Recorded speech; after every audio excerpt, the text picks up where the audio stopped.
Today, we look at Buffalo. So, the interesting thing is that if Buffalo had won two more games, we'd be talking about them being in a play-in round. If Buffalo had won three or four games beyond what they did, we'd be saying, maybe they got a shot. Maybe they could take out Pittsburgh. Maybe. But instead, we're looking at a team that has changed its general manager again. Got rid of a whole bunch of people out of their head office again. And so we've gone through this purge. No playoffs since 2011. That's a problem. And it's one that we're up to nearly a decade. And this year, of course, the highlight, if you're a Buffalo fan, might have been Dwayne. Dwayne calling into local radio and basically stating what a lot of Buffalo Sabres fans likely felt. That ownership's letting them down. The team's letting them down. They don't know how much more losing they can handle. And so the team has basically sort of agreed and said, all right, so we're gonna change things. And got rid of Jason Botterill, brought in Kevin Adams, which, depending on which Sabres fan you ask, this is either a good sign that they're turning things around, or it's a sign that the Pagulas want even more control and it's terrible. So it's one or two things, it would seem, with Buffalo fans. And for the team on the ice, well, things are going to look different next year. So you just look at the exits. Simmons, who bafflingly was brought in at the deadline. I still didn't understand really why he was brought in, or Furley, to be honest. So these were moves that were made by a team that thought they still had a chance of making the playoffs. Gergensons, I think, re-signs. I think Buffalo keeps him for their fourth line. They do need the depth. Larson may very well re-sign. VC, they may let go. I could see Jimmy VC going. Sobotka will not be back. Hunwick will not be back. So they have $34 million in cap space. Keep in mind, Reinhardt's an RFA this summer. This fall, I should say. And so things are going to be a little bit tighter than they may look when you see that $34 million in cap space. But they can really reinvent themselves this offseason. And whether they reinvent themselves as a good team that makes the playoffs or not is really the question. They've had good starts 2 years in a row, just had no finish. So, with the no playoffs since 2011 in mind, there really isn't an option for them to miss the playoffs again. And I know if you're a Sabres fan, you're probably snickering going, there's an option. Here's the reason I'm saying there isn't an option. It's been 9 years. It's going to be 10. Can't do it. We're going to see a drop in fan interest and enthusiasm every season. And this year, that drop was precipitous. And if it happens again next year, look out below is basically how I see it. So up front, Skinner, Eichel, Reinhardt, Cahoon.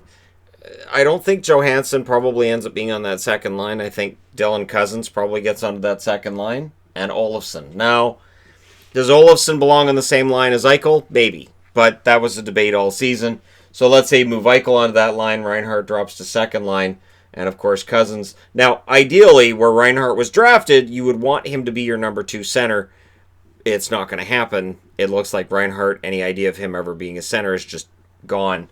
Asplund, Okposo, CJ Smith, Lazar, D. I honestly think that at least a couple of these guys get bumped out because I think Gergensons probably comes back and I think Larson probably comes back.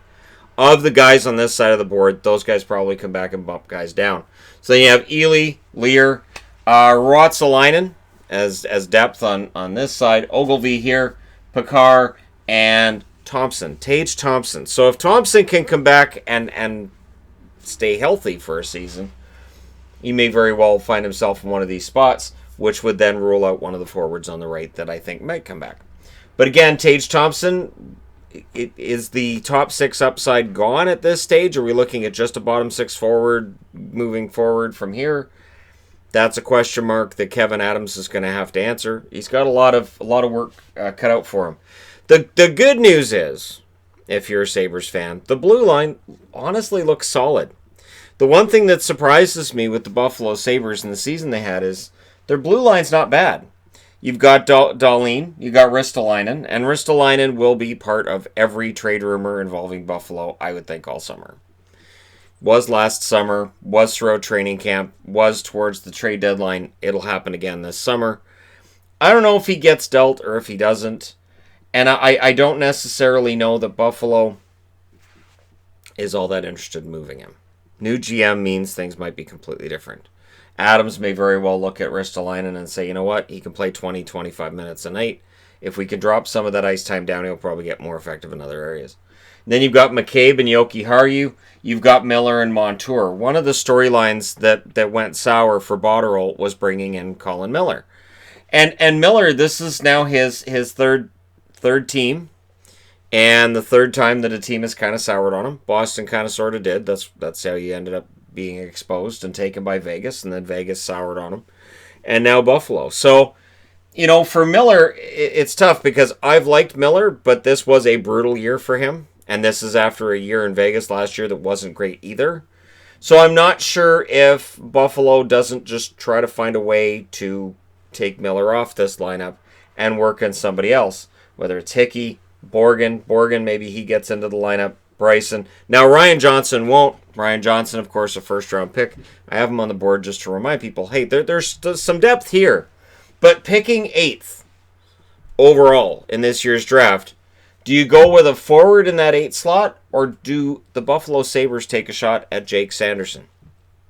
Sanderson might be a really good fit for the Buffalo Sabres.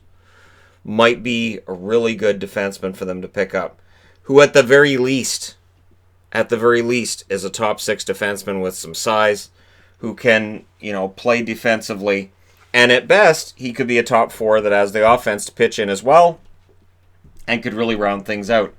I do find it odd that Dahlin this year arguably played better than he did last year, and yet I see comments online about, the guy's not that great, he's kind of a bust.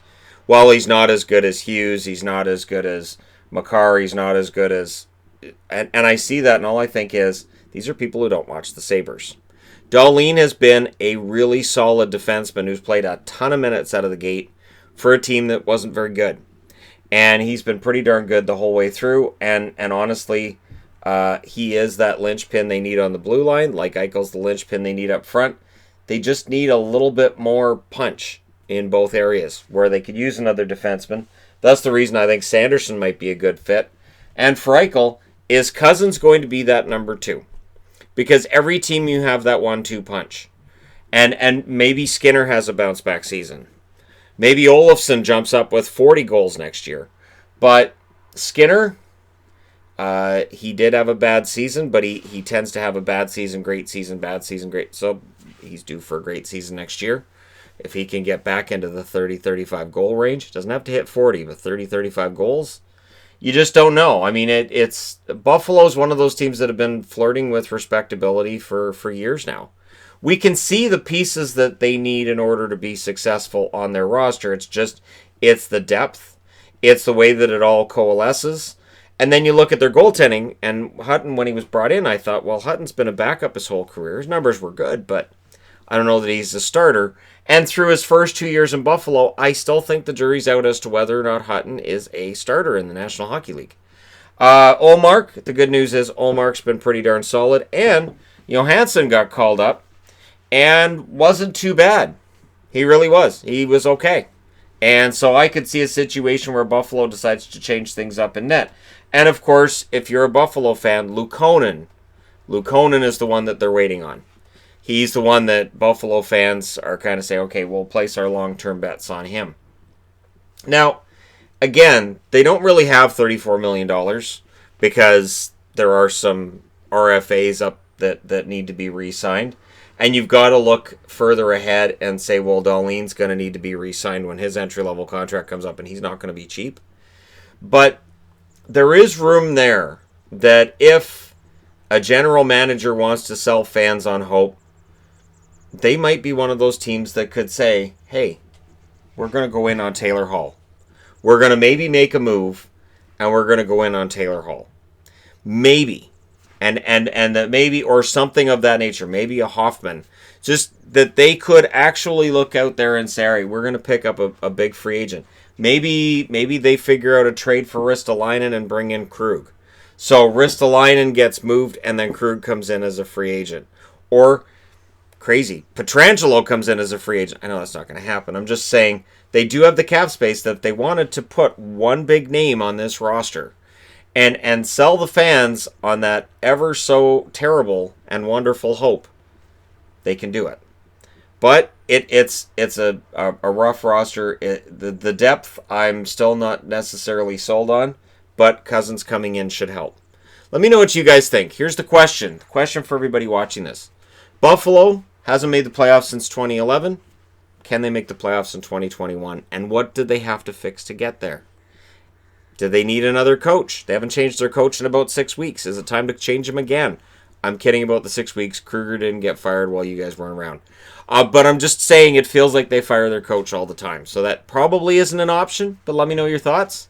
Hit like and subscribe if you're browsing your way through. You just happen upon this video. And the last video, of course, that means the last video will be the New Jersey Devils. So I did Buffalo today. I'll do New Jersey tomorrow because why not? I wanted to tackle Buffalo first because I feel like there's a lot more to discuss. I think New Jersey has probably a better chance of getting that bounce back and getting back into the playoff race. But Buffalo probably needs it mildly more. We'll look at that. Thank you guys so much for all your support. I will talk to you again soon.